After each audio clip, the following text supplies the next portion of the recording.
Could you please identify yourself for us? Tell us when you were born and when you first came to Redondo Beach. Very good. Don, good morning. My name is Jerry Goddard.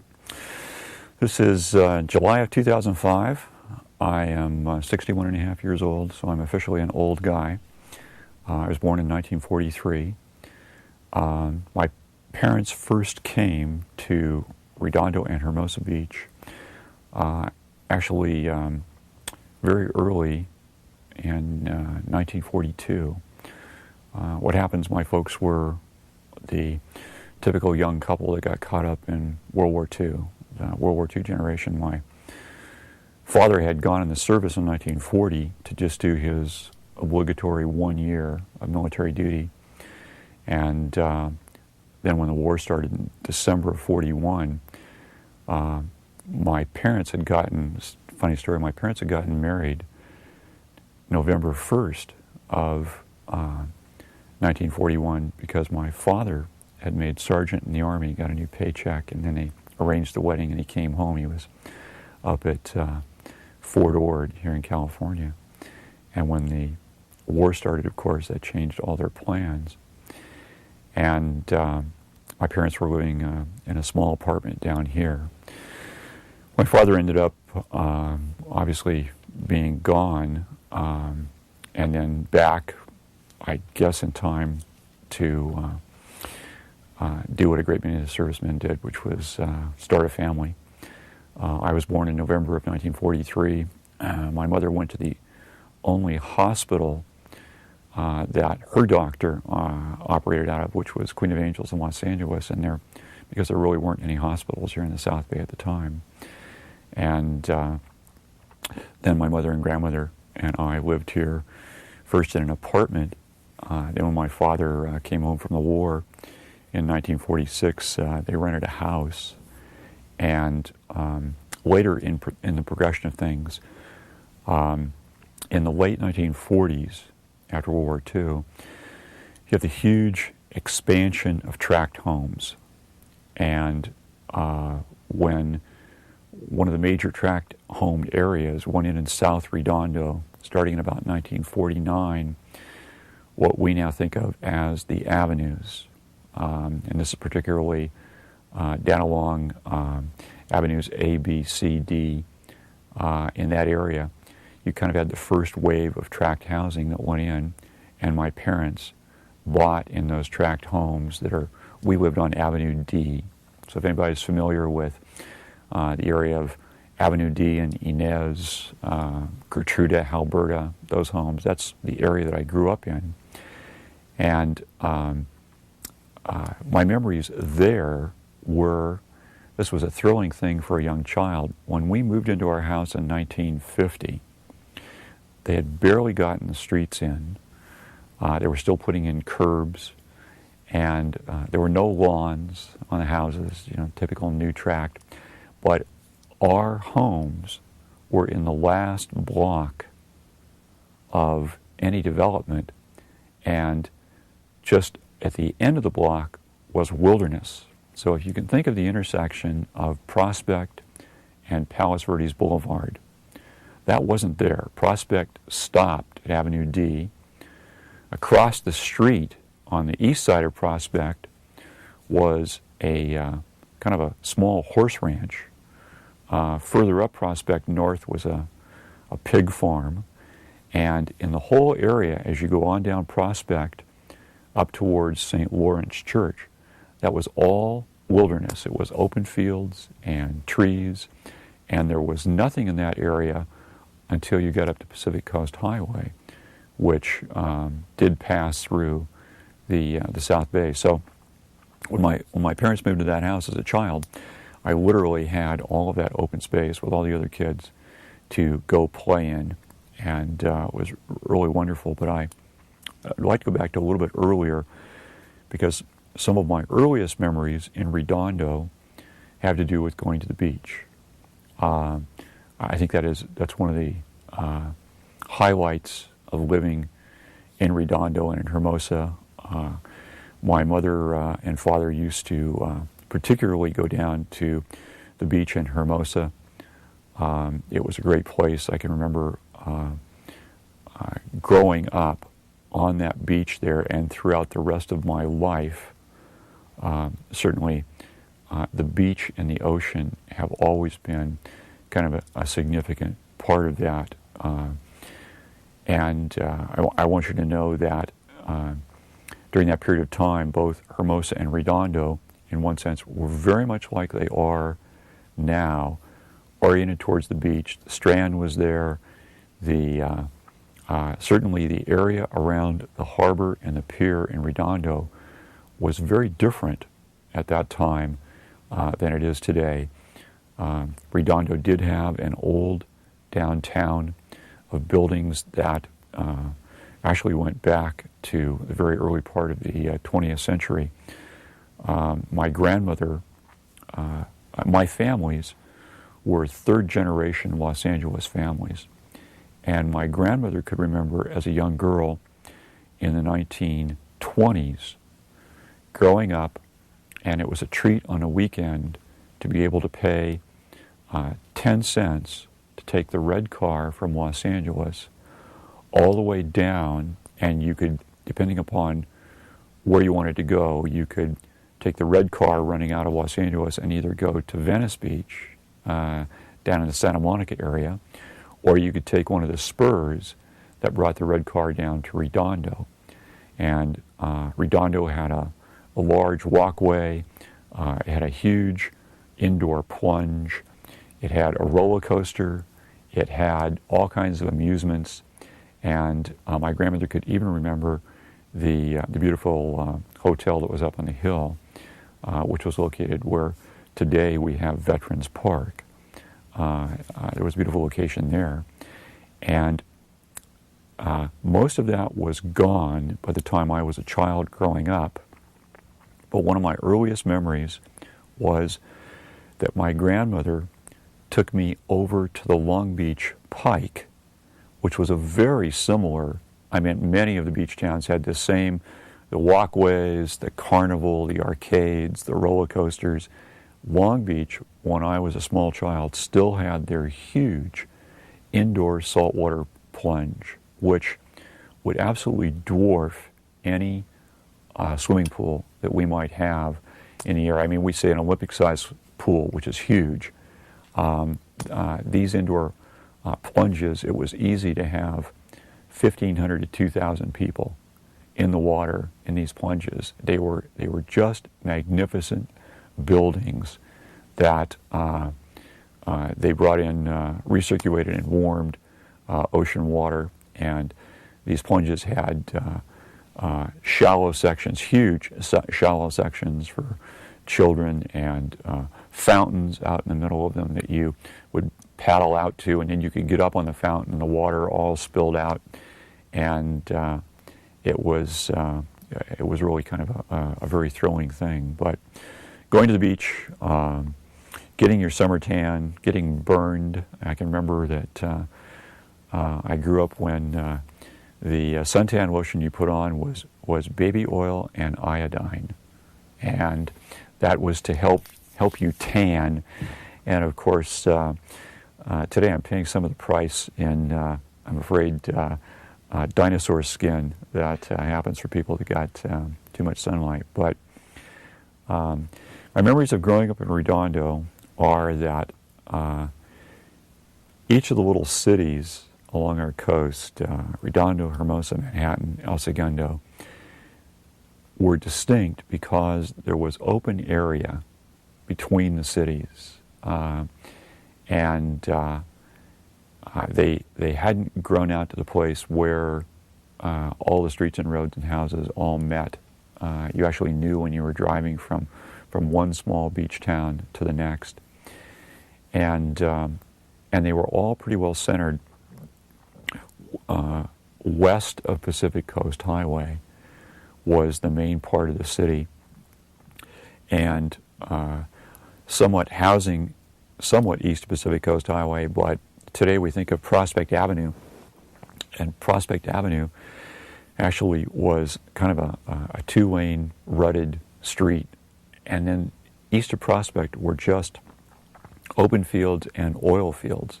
Another thing that people should know about this area growing up is that this area was heavily drilled by the oil companies.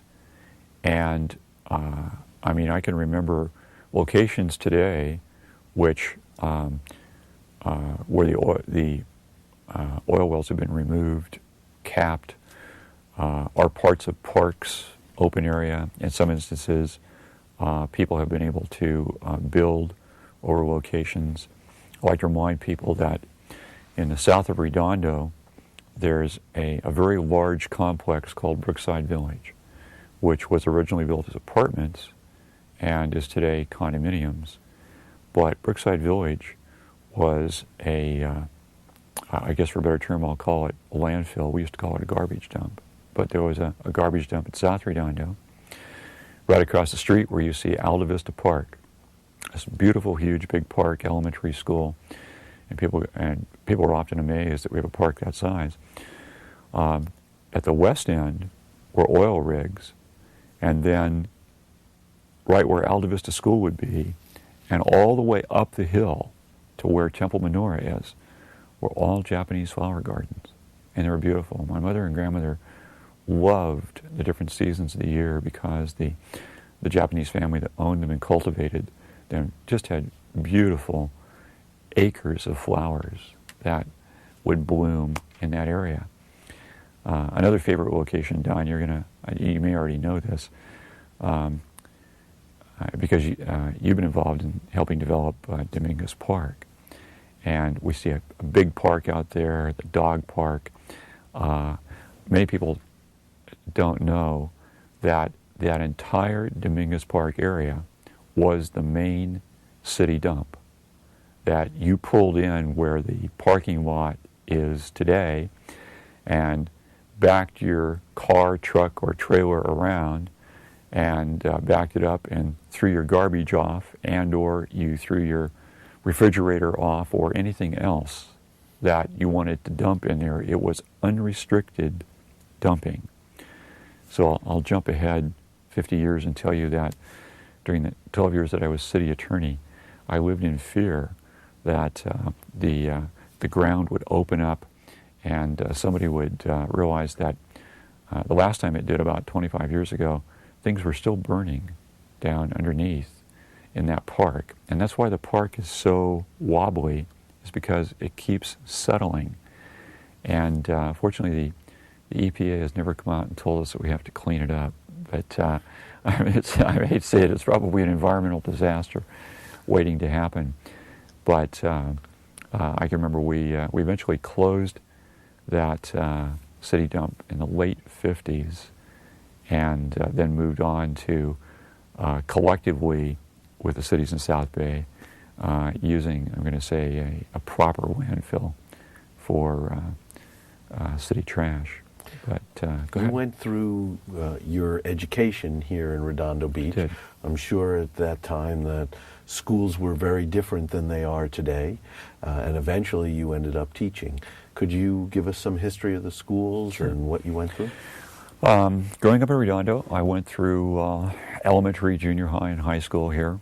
There were fewer elementary schools because the wave of, I'm going to say, World War II servicemen and then Korean servicemen who were returning and buying houses, certainly the population boom had started, and that's one of the reasons for the construction of houses. But when I first started attending elementary school, the main elementary school in South Redondo, there was but a single elementary school. It was called South School, and it was located at Pacific Coast Highway and Nob Hill.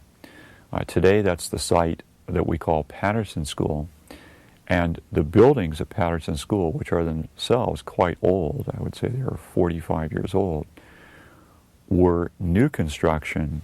The original building at South School was the traditional, at least two-story block, multi-classroom, probably 10 or 12 classrooms, along with the administrative office, just in a single building at South School.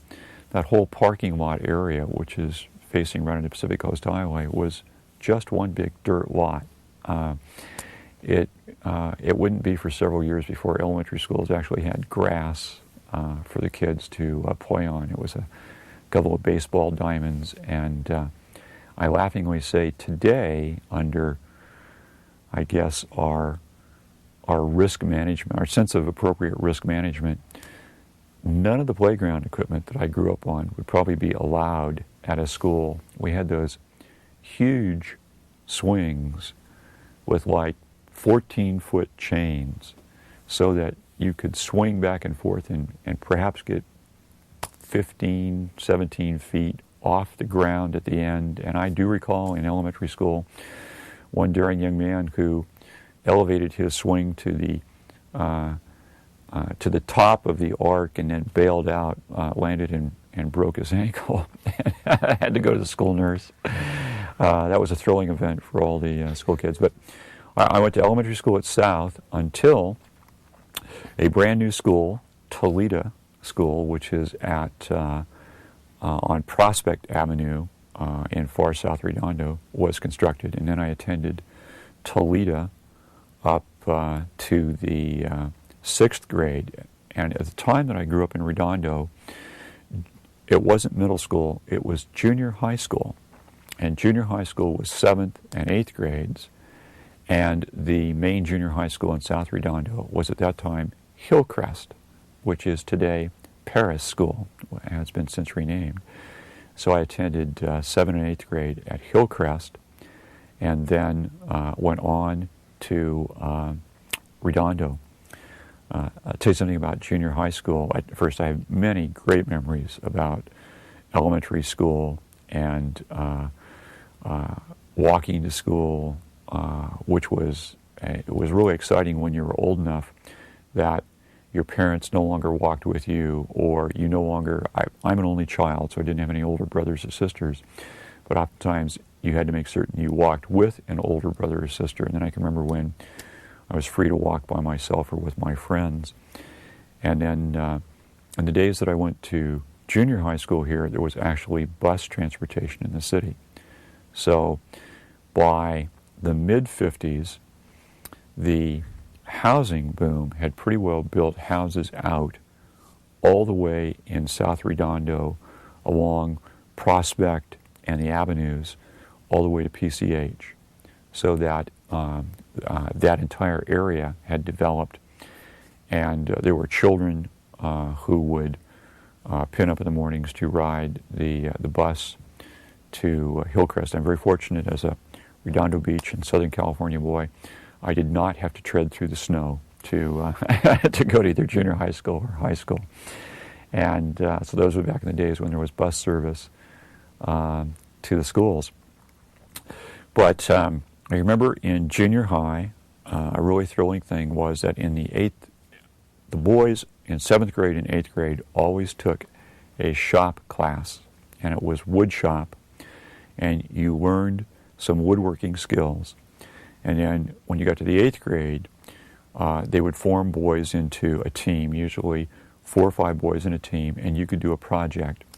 And one friend of mine who was a friend all the way through high school that I grew up with, he wanted to do a surfboard. Well, at this time, in about 1955 or 56, surfboards as we know them today were unknown. They had foam boards had yet to be invented, and so surfboards were wood. And what we did is we made a 12-foot paddle board, and you had to make the framework of the board, which was hollow, and then eventually we had to take and stress marine plywood over that, and then it was basically screwed down with wood screws. And then once you had created the hollow board, then of course you coat it. You didn't coat it with fiberglass, that would have made it too heavy, but you coated it with heavy resin in order to get the wood to absorb that and make it waterproof so that it didn't leak. And I can remember fond recollections at the end of my 8th grade year when we finished that project. we got one of the guys to get his dad's truck to carry this board down, and we carried it down to Avenue C at the Redondo beachfront. And at that time, the big walkway that goes down to where the lifeguard station existed. And the five of us and a couple of dads carried this board down, and the five kids, we all carried it down to the water and launched this board. The thing we immediately discovered was that none of us alone were at all big enough to paddle this 12-foot board to take it outside. Finally, the dads helped us get it outside, and we did a little bit of surfing, and we're absolutely thrilled that the board floated. I can't say that any of us got any waves that particular day, but that actually kind of starts my beach surfing career. I had always been in the water and always swum in the ocean, enjoyed body surfing. And when I was growing up at that time, something that was very popular with kids that went to the beach were blow-up rubber mats.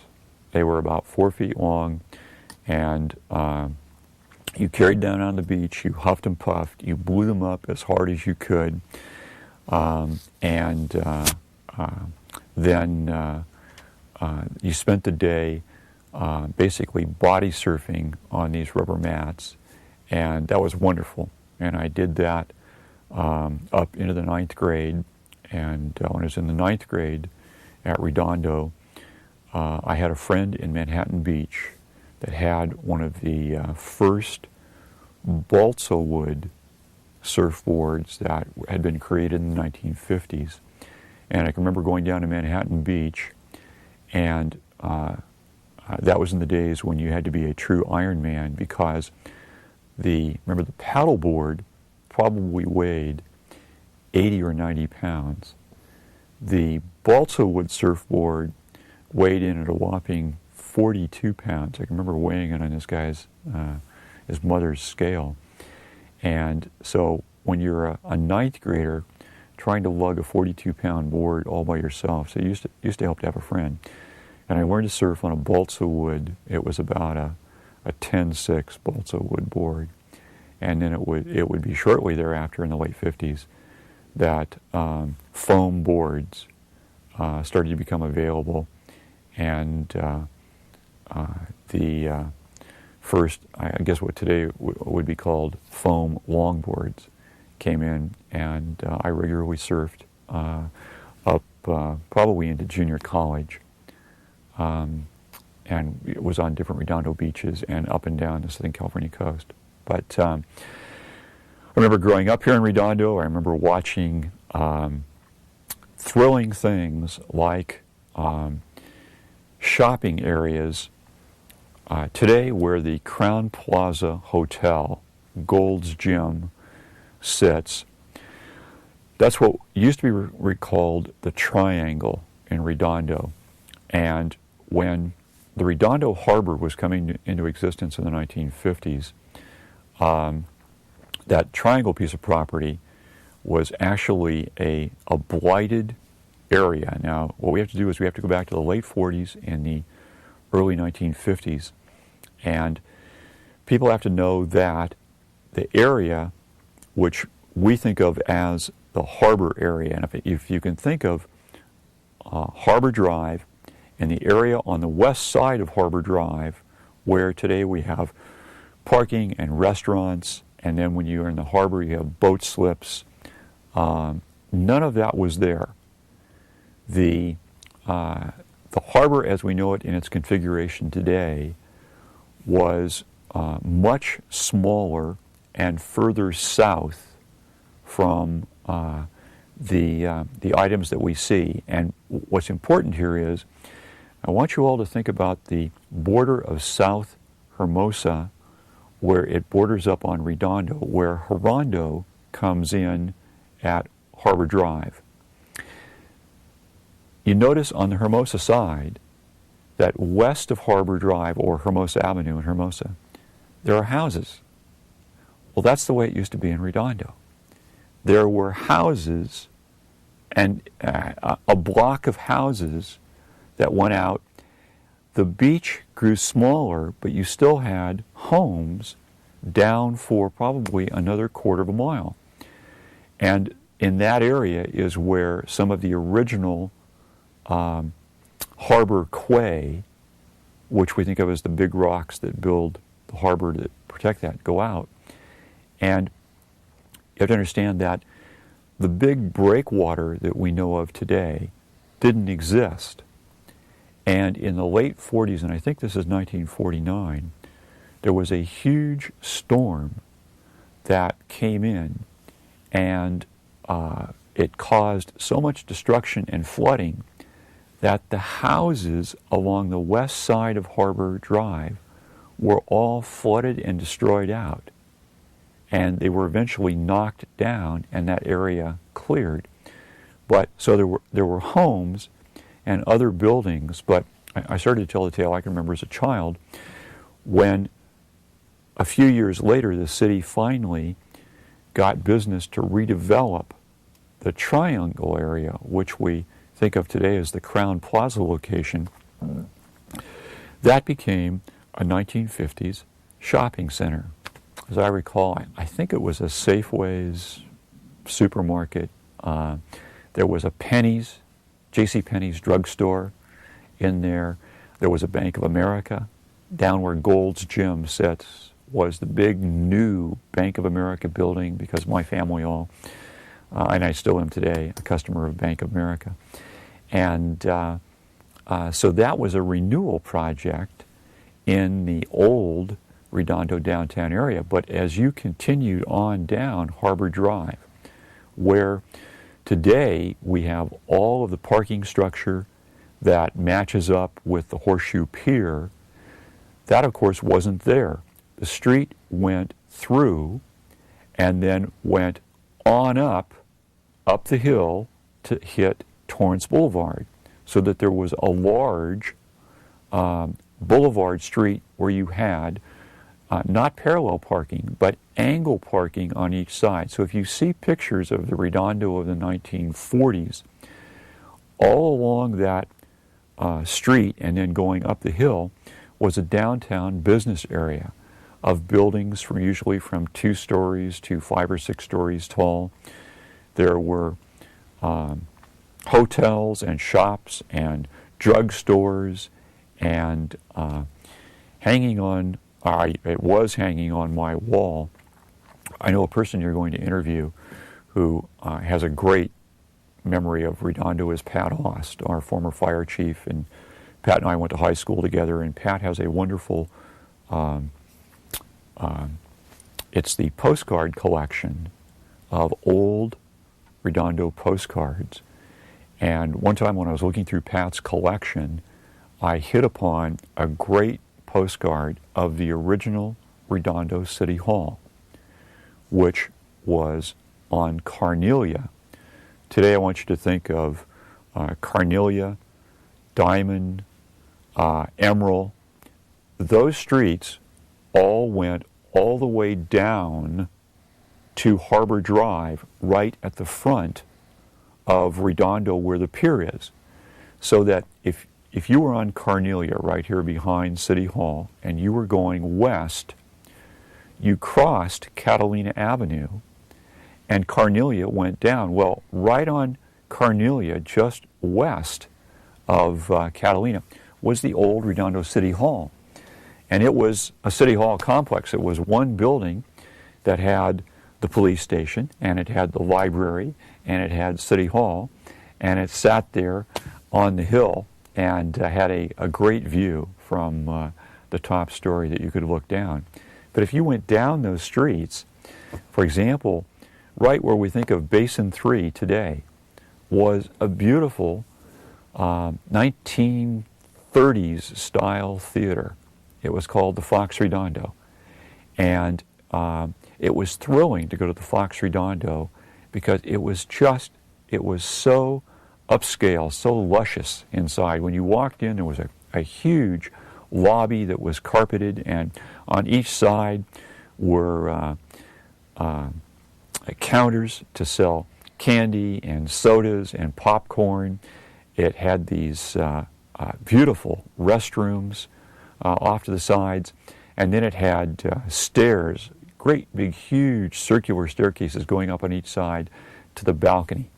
And you could either, of course at that time when you went to a movie theater, you could buy regular tickets, or you could buy balcony tickets, or you could buy Loge seating, which always cost 50 cents more because they were a little bigger seats and there was a rail, and if you sat in the Loge seating you were kind of in the, I'll call it the upper class seats. And but I grew up as both a child and as a young man when I got into high school, going on dates, going to that theater, and I can remember I used to love to sit in the balcony, and I just joked about that. Just recently we had the 100-year celebration for the high school, which was wonderful. I got together with people that I had known there for more than a 50-year period of time. And one of the things that we recalled was going to the Fox Redondo, and if you sat up in the balcony, you had a beautiful view of a stage, but the decorations on the inside of the theater they had these gorgeous wall paintings and these pillars and lions' heads and all of this fluted kind of Romanesque Renaissance type of decorations. But on the walls, on both sides, was a huge wall mural. And on one side was the wall mural was a balcony scene from like Florence, Italy. And the young men were dressed somewhat in Renaissance type Italian clothing. And they were on one side with this very perplexed look upon their face. Because on the other side of the theater were two young, very beautiful women, and they were on their balcony looking back. And I want you to know that not only did I go to the Fox Redondo to sit there and watch many a great film, but I sat there with my friends and we always talked about, okay, how could we get across from one balcony to another? And we were into the high wire, trying to throw a rope to the other side and tie it off and go across. But that used to be fun. One of the great events I can remember there in the 1950s, there were two really well-known world explorers who, when they would come back from their explorations, would go to various theaters in different areas and do public presentations and show the films. One of them was Thor Heyerdahl, I think was his name, and he did the great Kon-Tiki raft crossing of the Pacific. Now this is in the 1950s, where they tried to replicate the movements of the Polynesians in the islands. And I can remember sitting there fascinated for a couple of hours watching film and still photos of these rafting voyages where they survived by, they could only take so much food with them, and crossing these great distances in the Pacific. Little did I know that later in the Navy I would cross these same distances. Thank God that we were under steam and not rowing our way across or doing it by wind. And the other person, because this is a very vivid, was an individual by the name of John Goddard. And he did these amazing trips in Africa. He was one of the, I'll call it the last of the great white explorers who went to Africa in the 1950s and went down the Nile, or went down the Congo, or went to other locations, and he would come back. And he did this probably for about a 20-year period of time. I know because later in my life, when I became a high school teacher, he was still on the high school circuit and would come and do these programs, and I actually got to meet him. What was interesting is that John Goddard, the explorer, had the same name as my father, John Goddard, and they were both in the military. My father ended up being career military and had an incident during the Korean War where they each got the other's footlocker and military gear when they had shipped. They were both in the Air Force at that time, when they had shipped to Japan, and then ended up having to exchange stuff back.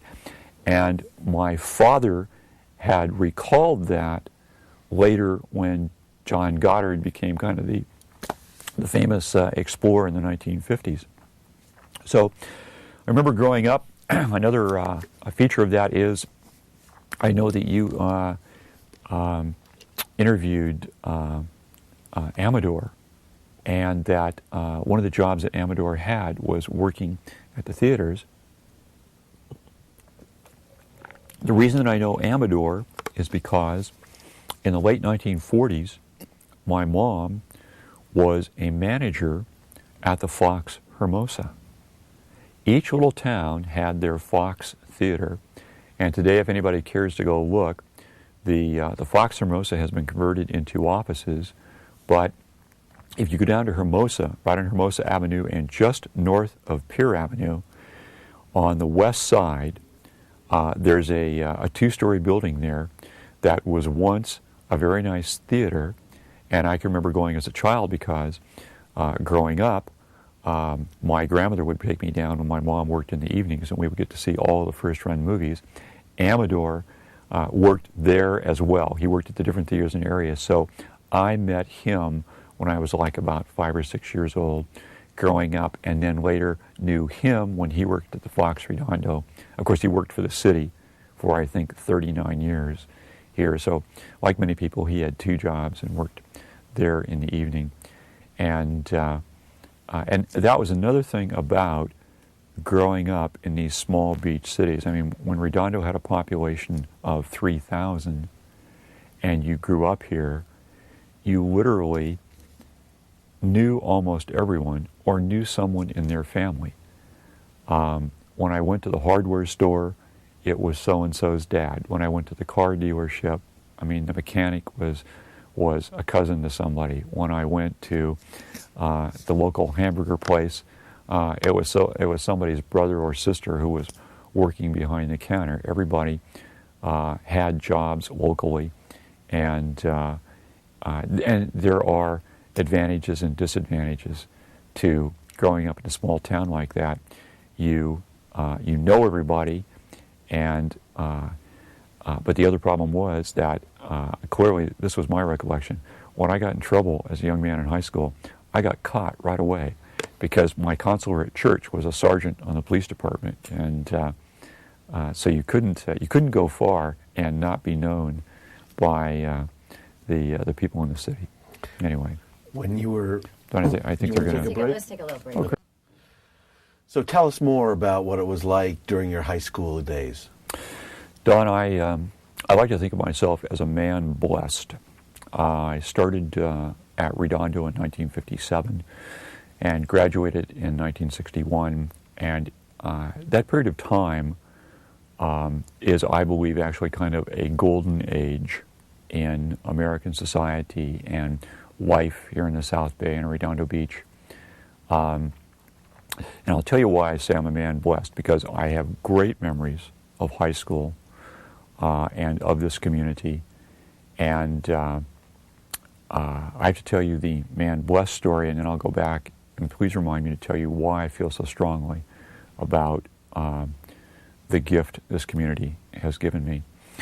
I'm a man blessed because 3 weeks ago, I obtained the pinnacle of every high school boy's dream.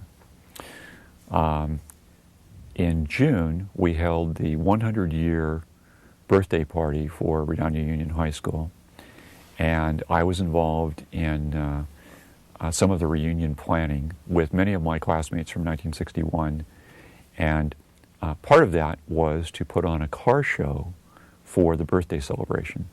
And we brought back about 40 cars from the 50s and 60s, And there I was on Saturday morning of the 100-year birthday celebration, driving my 1963 Dodge Hemi car on to the high school, but not only onto the high school, but down onto the football field where we had the car show, and that's where the big celebration took place, at which we had several thousand people.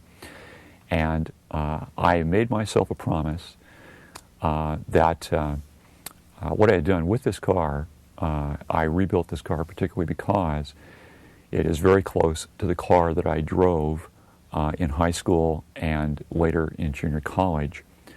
I drove a series of Dodge cars, and the promise I made myself was that I was going to open the headers to drive this car back. So I drove it onto the field with the headers open, and I'm of the opinion that every high school boy from at least the age where I grew up had a burning desire to drive his car in that fashion onto the high school field. I was very good. I did not race it around the high school field. I did race it around the high school field when I was in high school, and I got caught. And that's a story I can tell you a little bit later. But we had a great day at that celebration, and that's why I say I'm a man blessed. When I grew up here in Redondo and was in high school, I want to pay tribute to this community. The people who were my high school teachers, my coaches, the counselors, the administrators, and then the people over on the city side who were in the police department and in City Hall, right up to and including the mayor. I knew the mayor because he ran the local hardware store. It was Bill Zuliger, and he was on city council at the time. All of those people knew my family, and what you have to know is that my father had been killed in military service.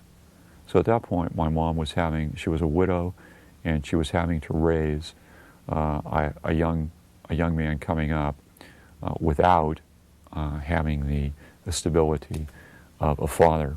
And there are so many people that I could point to. Pat Dreisler is one of them.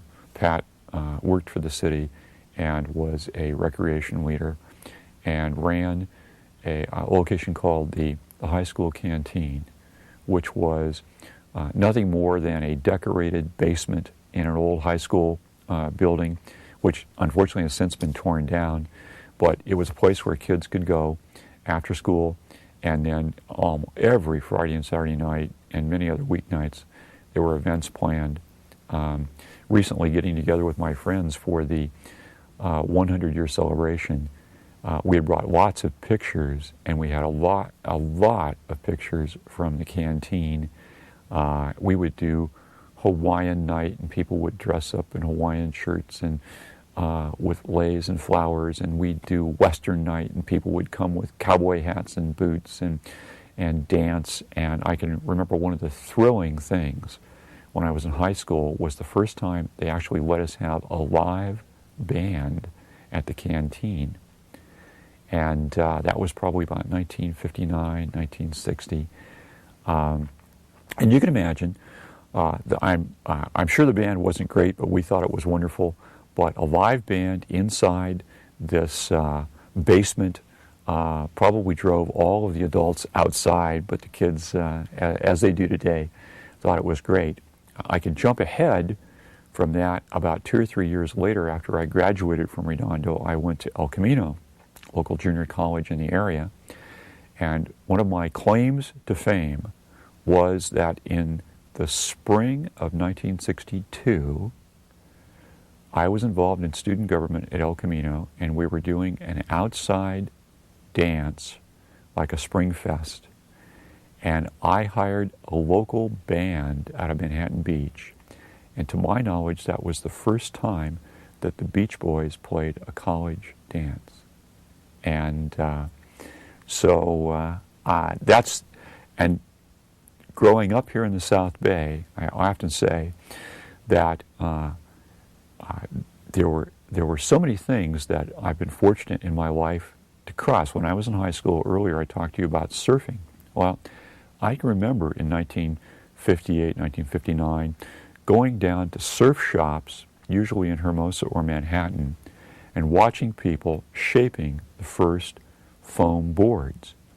And their names were Velzy and Jacob, and I just briefly knew people. If you go down to the Hermosa Pier, there's a statue to the side because they dedicated that area. They call it the Tim Kelly Beach. Well, I went to elementary school with Tim Kelly, and so it's when I say small communities, people really knew one another. Down in Hermosa, they were actually a smaller community than Redondo. And when we got to high school, most of the Hermosa kids came to Redondo at that time. Maricosta had been built in the early 1950s and was growing, but in the population distribution, almost all of Hermosa students went to Redondo, and Maricosta was drawing from the very expanding area of Manhattan Beach, and then out in North Redondo, that was being built up. But I can remember those areas in Manhattan or in what we think of as North Redondo when we barely had paved streets. There were no curbs, and drainage out in that area, and you can still see this in some parts of Torrance today in 2005, right over behind Bishop Montgomery in Torrance. There's a huge, probably 50 or 60 foot, great big huge drain area. Well, the drainage in the area didn't go to storm drains that actually carried the water out of the area. It went to storm drains that would take it to local sumps where you would have several acres of sump, and the water would go in there, and then it would be standing water, and then it would drain back into the ground. And so I hate to say it, and this was true in South Redondo, where I lived at Avenue D and Prospect, which was about a block from my house. It used to be thrilling as a child because when it would rain really heavily, that entire intersection would flood and have 2 or 3 feet of water across. Prospect became impassable right there because the storm drain didn't go anywhere. There wasn't any place for it to drain to. And and certainly if you talk to people who went to Redondo as far back as in the 30s and 40s, the great practice field at the high school, which is where Seahawk Bowl and the practice field and the field house are, was actually a storm drain area, which the high school just acquired as it grew. And when I was growing up, it was not uncommon during the heavy rainy season to have 3 or 4 feet of water on that entire field, which is probably about 5 or 6 acres in size. And of course, if you were a young kid, it was thrilling to go rafting on that filled field out there and do things like that. But anyway, growing up in high school here, I think first the friends you make, the teachers you have, and all of the events I was involved in, high school athletics. The high school put on a great program as it does today, and there are so many things that helped shape my life. But one of the things that was very important, my mother made an interesting decision. At the time I was growing up, you could get your driver's license at age 15 and a half, which I did, and she made the decision to buy me a car. And my first car was a 1950 Pontiac. And I loved that car dearly because I had no tools and no mechanical prowess. So I acquired the car, and then I started begging, borrowing, or not quite stealing, but borrowing tools from friends, and then I was able to buy some little tools, and I worked on that car. And fortunately, one of my shop teachers had told me along the way, remember, that if something is designed by the mind of man, okay, that it's designed to be taken apart and put back together again. You just have to remember how you take it apart. And I have many thrilling stories about disassembling things on that car and then reassembling them. And surprisingly, I would reassemble it, and it worked, and I'd have parts left over. I'm really serious. I can remember the carburetor in that car, taking it apart and putting it back together and having some little screws left over, but the carburetor and the car drove fine. I had taken it apart and cleaned it. I had that car for about a year.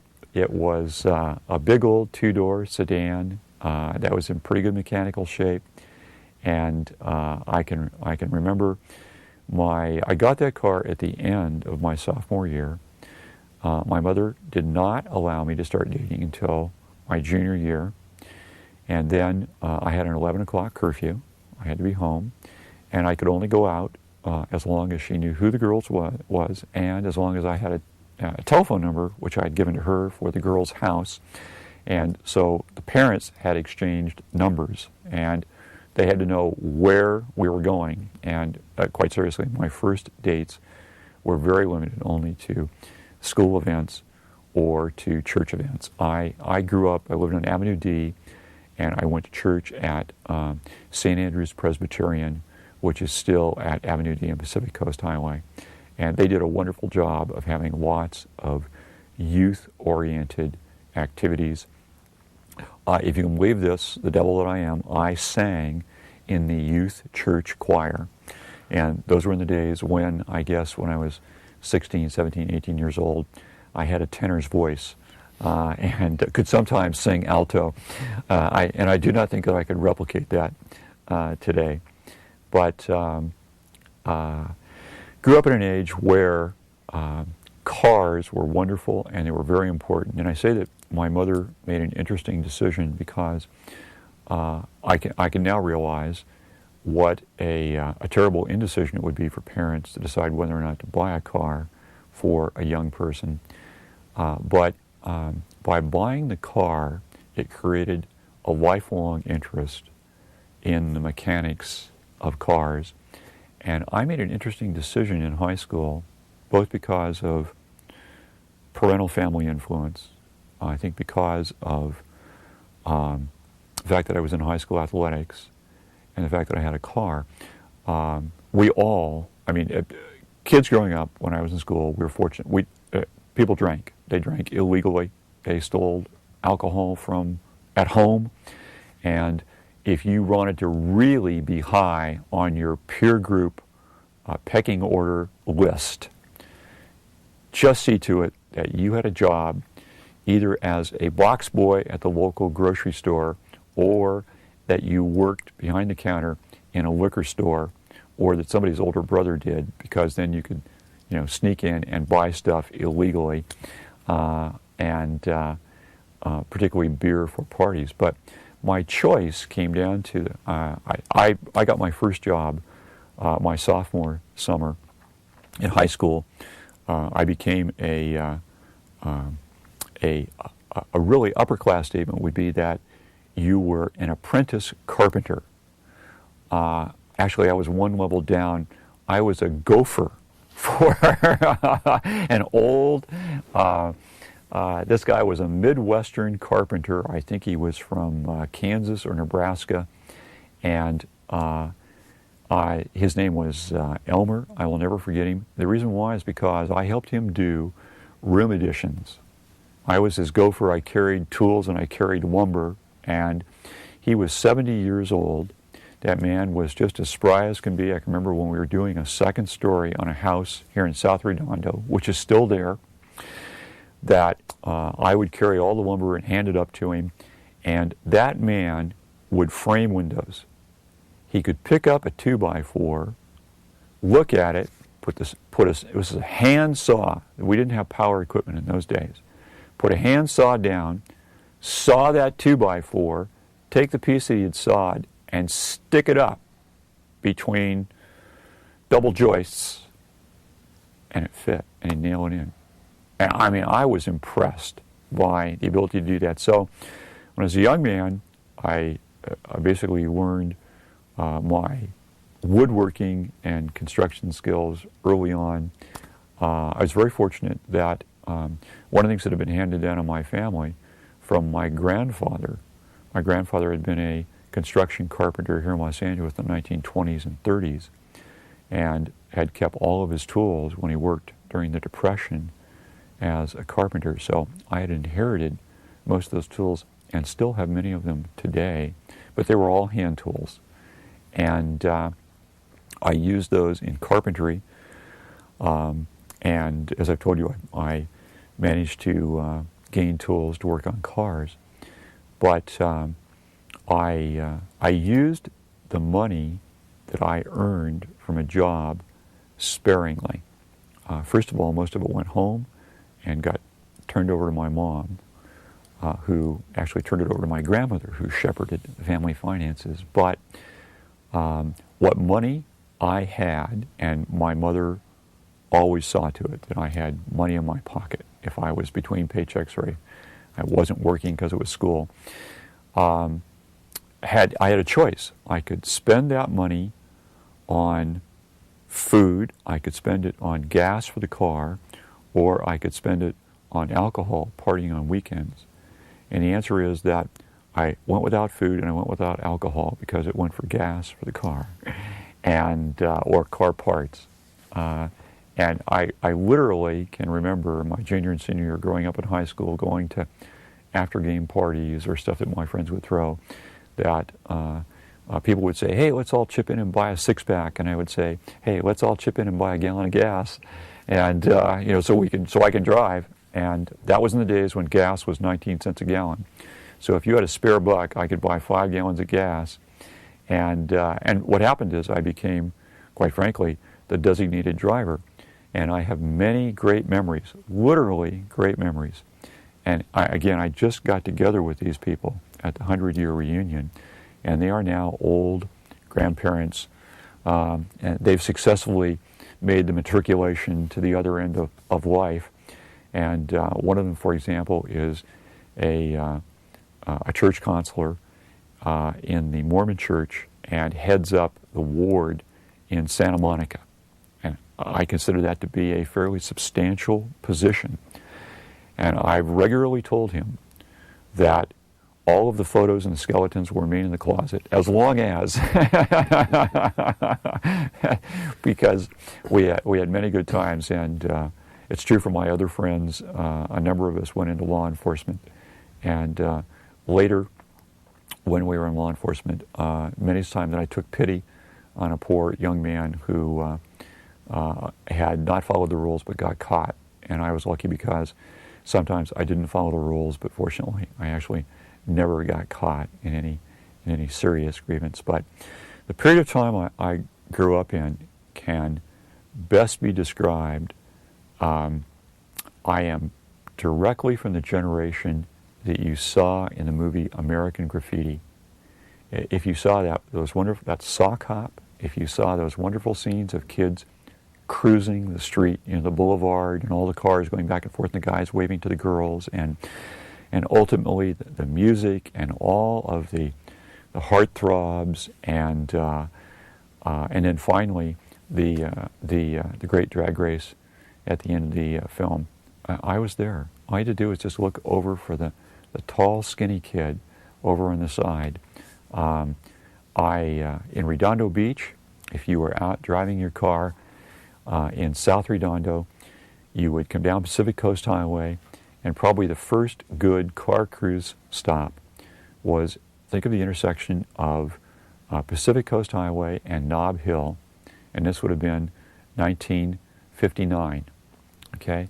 And there was a Foster's Freeze at that corner with a parking lot, and you could pull in, and Foster Freeze had, number one, really good shakes, really good ice cream, but really good hamburgers, and you could get a meal.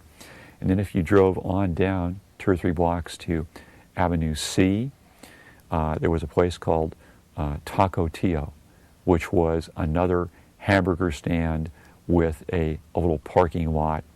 And so it was a big evening, perhaps after a football game or a basketball game. Everybody would go down to Foster Freeze and meet there, or you could cruise down to Taco Tio and get a Coke and a hamburger. Or if you had a little bit more money, in the next block at Avenue D and Pacific Coast Highway on the west side, there's a very nice Thai restaurant. Well, if you look at that building, okay, that was originally a Woody's barbecue. And now you had to have a little bit more money. You could go and pay 55 cents for a hamburger at Foster Freeze, or you get down to Woody's and that was like $1.25 or $1.50. And but there were some very nice places to eat, places to cruise to, coffee shops right here in South Redondo. I'll give you another classic example from the late 50s. I want everybody to think of in South Redondo, Pacific Coast Highway, as it starts to curve, you can follow Alena into the village right there at Avenue I. There's a Chevron gas station. That gas station has probably been there 50 or 55 years. That has always been a gas station. Directly across the street on the east side, there is the large, right now it's an Albertsons grocery store. It used to be, going all the way back to that period of time, that was a Jim Dandy's. That store has since been torn down and rebuilt in its more modern configuration.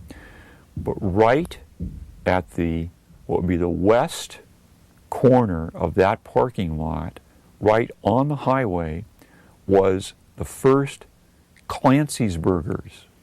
And you could get a Clancy Burger for 19 cents.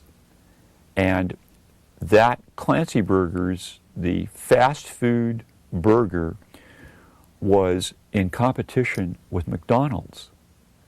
And I can remember going to the first McDonald's in the area, which was over by El Camino College on Crenshaw Boulevard. And I think that location is still there today, but not a McDonald's, but it was one of their first where you pulled up and went inside. So driving in that area, and I know we're going to stop here in a moment, but I want to come back and talk about street racing and into the wider South Bay and Southern California scene for, I'm afraid, what young men were prone to do on Friday and Saturday nights, which was to go out and race like fools and not get caught.